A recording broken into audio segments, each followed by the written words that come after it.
நாட்டின் 14வது குடியரசுத் தலைவராக திரு ராம்நாத் கோவிந்த் இன்று பதவியேற்றுக் கொண்டார்.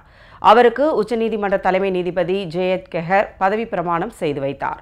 பதவியேற்ற பின்னர் உரையாற்றிய திரு ராம்நாத் கோவிந்த், டாக்டர் ராதாகிருஷ்ணன், அப்துல் கலாம் போன்ற முந்தைய ஜனாதிபதிகள் வழியில் தமது பணியை ஆற்றப்போவதாக தெரிவித்தார். புதிய குடியரசுத் தலைவர் பதவியேற்பு விழா நாடாளுமன்ற மைய மண்டபத்தில் இன்று நண்பகல் நடைபெற்றது. பதவியேற்பதற்காக வருகை தந்த திரு ராம்நாத் கோவிந்துக்கு முப்படையினர் அணிவகுப்பு மரியாதை அளித்து வரவேற்றனர். விழாவில் பிரதமர் திரு நரேந்திர மோடி, பாரதிய ஜனதா தலைவர் அமித் ஷா உள்ளிட்டோர் கலந்து கொண்டனர். 21 குண்டுகள் முழங்க திரு ராம்நாத் கோவிந்துக்கு உச்சநீதிமன்ற தலைமை நீதிபதி திரு ஜே.எஸ். கெஹர் பதவி பிரமாணம் செய்து வைத்தார். இதனைத் தொடர்ந்து அங்கு கூடியிருந்தவர்களிடையே உரை நிகழ்த்திய குடியரசுத் தலைவர் திரு ராம்நாத் கோவிந்த், முந்தைய ஜனாதிபதிகள் டாக்டர் ராதாகிருஷ்ணன், டாக்டர் அப்துல் கலாம் வழியில் செயல்பட போவதாக தெரிவித்தார்.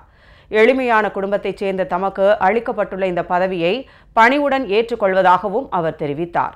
அரசு மட்டுமே வளர்ச்சிக்கு காரணமாக இருக்க முடியாது என்றும், மக்களும் தங்கள் பங்களிப்பை அளிக்க வேண்டும் என்றும் திரு ராம்நாத் கோவிந்த் கேட்டுக்கொண்டார்.